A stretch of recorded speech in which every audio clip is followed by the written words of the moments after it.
You got somebody in your energy that really needs to tell you something, and it's about how much they're head over heels for you.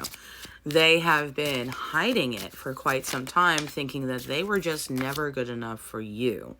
It says, I'm sorry I'm hurting you and judging you and hurting your feelings. They decided that if they weren't thinking that they were good enough for you, they would kind of just do the bro, the cool, the friends, the don't feel anything in front of you, nonchalant nonsense. And the judging you is all fake. So it's more like they were trying to play brother or sister or like cuz, just to try to numb the feelings. They're trying to claim that they were too different, that they thought that you and them were too different to be able to be together. And they couldn't let you get close enough to see them. And they kept thinking, I can't do this. I can't do this. They thought they weren't financially responsible. All of it were excuses because they were hiding behind those things, not realizing it was fear feelings that they were giving scapegoat answers with. Suddenly, now, I am so confused about what I should do about my feelings for you, because part of it is they really do feel like, A, they waited way too long. B, you're going to be mad when you're like, so you did have feelings for me this whole time. I wasn't kind of bonkers. You really just, you did. Okay. Because in some cases, maybe you were like jokey and flirtatious at first, and then they went cold. Maybe they ghosted for a while. In other cases, maybe you were always sweet and you felt something and you thought you were crazy, but they always came off as like cold-hearted or not interested or just friends or whatever. But I can't get enough of you.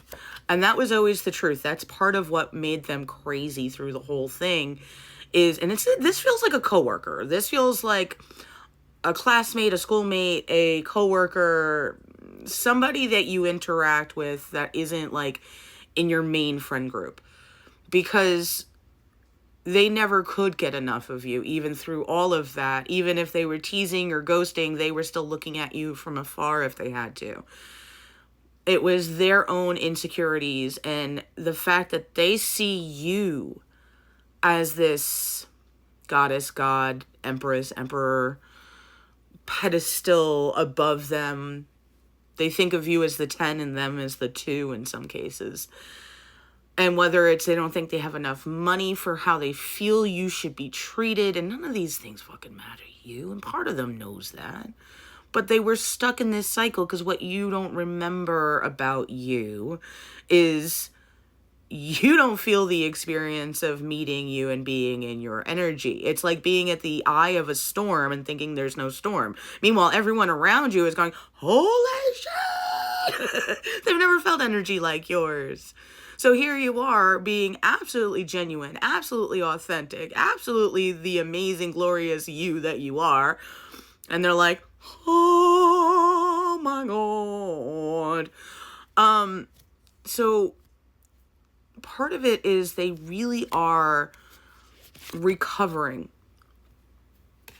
They are recovering from the wounds that when you broke their heart, hear me out, you broke their heart when they realized how much healing they still needed to do, how much stuff they messed up because of them, but it's because you came into their life like a wrecking ball. Oh, I hate that I had to use that stuff. Because I also now keep seeing all these other like memes of like Santa on a on a wrecking ball.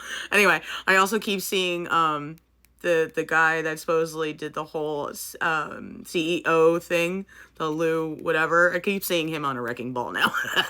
Anyway, it's always been you. I don't know how to tell you the truth. I want a new beginning, and that's really part of the reason that when they stepped back, it was like they knew they weren't going to be the type of loving, amazing partner that you deserved. So look at that as I say this.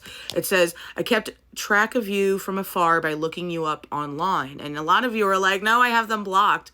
People make fake accounts all the time just to watch others. Now that sounds really creepy, but it happens.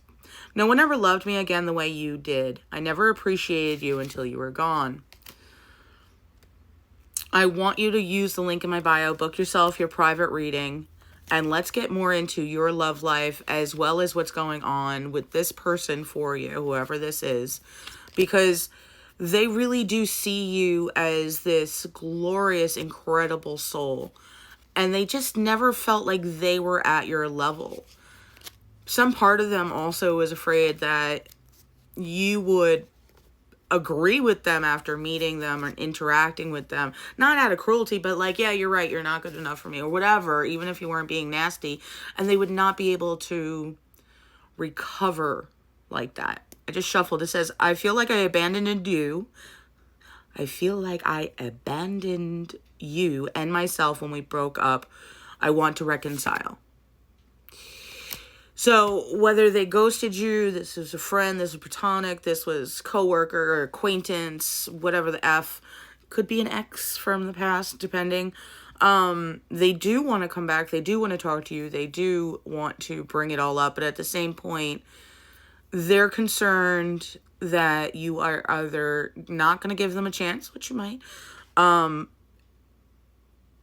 or actually already be in some kind of either a relationship or some stage with someone, 919 as they say this, because they know you aren't someone that's just gonna blast all over the internet about being in something, especially if it might be new.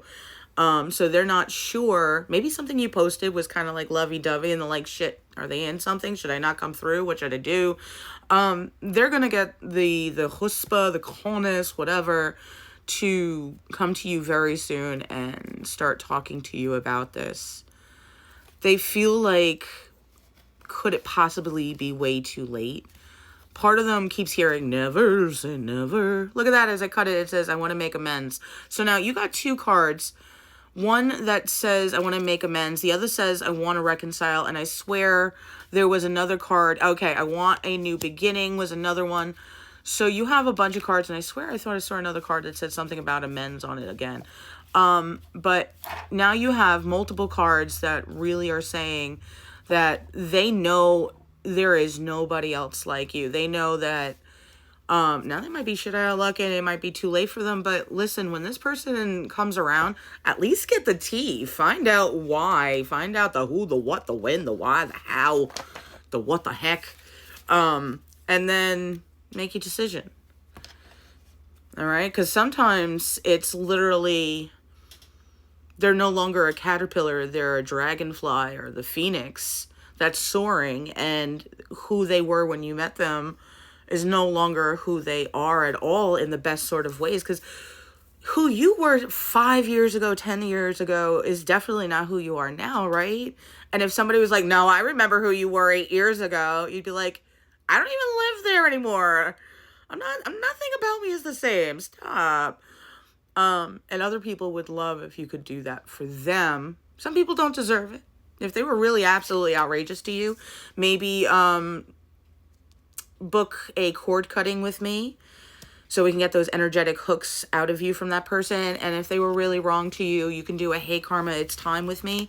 And I'll make sure that they get the karma that they've earned and are owed but haven't gotten yet. So those are things you can do. Also, remember, I'm doing the money blessing candle work as well as the love blessing candle work. I do it every new moon and full moon. So sign up. It's $22 each or $44 for both. My Cash App as well as my Venmo are options. My Cash App is $MS LOREN Molloy 1984. My Venmo is @LOREN Molloy. If you're not a subscriber of mine yet, you definitely should become one. And check out all the books I have on Amazon. I have several different spiritual books at this point, as well as many others. So check all of that out. I love you.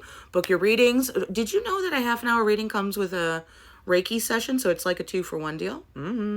Amazing stuff. I love you. And this is pretty amazing. I'd love to get more into your love life for you. We should. We have a lot of good stuff coming up. I love you, babe.